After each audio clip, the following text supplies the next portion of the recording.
Bonjour à tous. Alors écoutez, je fais cette vidéo pour vous donner des nouvelles de Coco. On ne sait pas si elles sont bonnes ou pas bonnes. Le truc, c'est que ça fait 2 jours maintenant, 48 heures que je lui cours après. La solidarité de cette petite commune, Pouillon, c'est plus qu'un village quand même, hein. C'est une petite ville. Donc, comme on a partagé partout, on a fait tout ce qu'il fallait faire pour retrouver Coco. Beaucoup de gens nous ont appelés, il est là, il est là, il est là. Moi, j'ai pris mon fauteuil à chaque fois et à chaque fois, il se remboulait haut. Hier, figurez-vous, parce qu'il faut aussi que je m'occupe de Roy, hein, je ne peux pas l'abandonner, être H24 que sur Coco, parce que lui, il comprenait pas ce qui se passait, il me voyait partir, revenir. Si les oiseaux sont de véritables éponges, il faut savoir que Roy, c'est pareil. Donc, je suis partie promener Roy, et en revenant avec Roy, qu'est-ce que je vois? Coco, par terre, hein, vivant, hein, par terre. J'avais Roy en laisse. Euh, J'avais rien de prévu. J'étais partie pour m'occuper de Roy. J'étais loin de m'attendre à trouver Coco sur le chemin du retour, pas très loin de la maison finalement. Donc je l'ai appelé. Heureusement, j'ai toujours une petite serviette avec moi sur le fauteuil. Donc j'ai fait coucher Roy. Je l'ai appelé. Regardez. Coco, viens, viens Coco, oui. Coco, viens, oui mon bébé.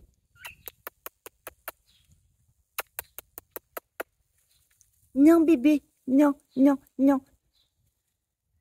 Là, c'est bien Coco, c'est bien. Ouais. Oui bébé, viens maman, viens, viens mon bébé, viens. Ah oui mon bébé.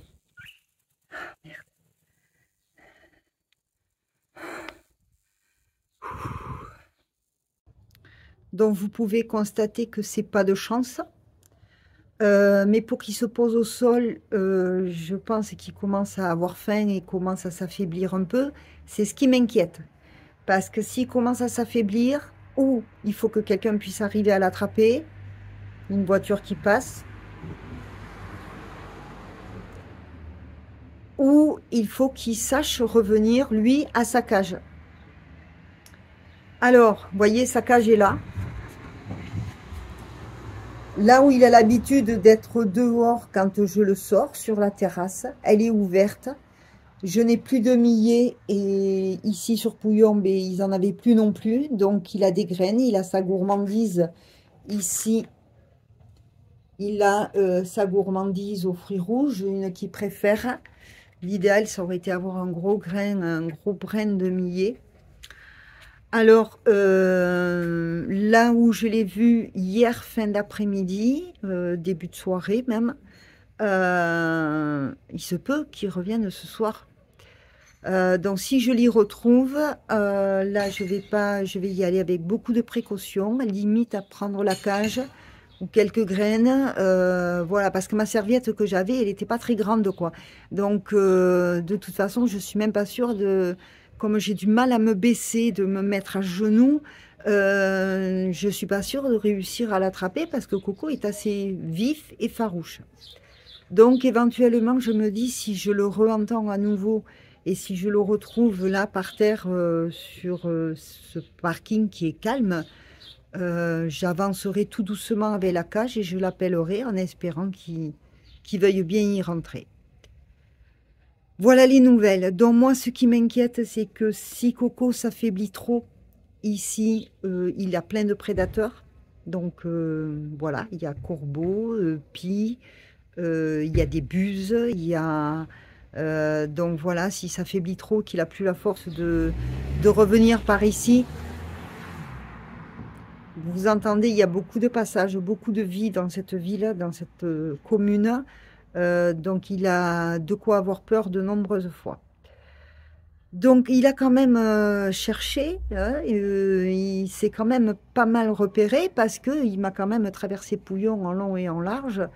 Et là, il était juste là derrière. Donc, il s'est quand même rapproché. Il a peut-être repéré les lieux. Quand il passe, je lui réponds. Quand il appelle, je lui réponds. Je l'appelle. On va espérer encore une fois qu'il y ait une petite chance. J'attends que les voitures passent, je suis désolée. Donc, je continue à espérer qu'il y ait une petite chance, qu'il revienne. Mais tant qu'on l'entendra appeler et chanter autour, ça sera bon signe. Mais j'ai bien peur que moi, si je commence, si plus personne ne l'entend, j'ai bien peur qu'il se soit trop affaibli là, parce qu'il a fait le cacou, a volé à droite à gauche avec les copains, mais il a quand même pas l'habitude de voler aussi longtemps et aussi loin. Donc pour moi, il s'est affaibli. S'il n'a pas su trouver de quoi manger, c'est pareil. Hier, quand je l'ai vu, il me paraissait amaigri, mais bon, c'est peut-être dans ma tête aussi, j'en sais rien. Mais bon, un oiseau, ça s'affaiblit vite, ça maigrit vite. Donc, donc voilà, c'était pour vous donner des nouvelles, cette courte petite vidéo, pour vous donner des nouvelles. La cage est là, là où je le pose quand je le mets au soleil dehors, en espérant qu'il la retrouve et qu'il y arrive. Et si je le vois à côté, ben, j'essaierai d'aller le chercher une nouvelle fois. Voilà, sur ce, ben, merci à tous pour votre soutien. Merci à tous les gens de Pouillon qui suivent le groupe sur Facebook et qui m'ont aidé. Alors, voyez, chaque cri d'oiseau, j'écoute voir si c'est pas lui, mais non, c'est pas lui. Donc, merci à tous. Je vous fais plein de gros bisous et je vous tiens au courant. Allez, à bientôt.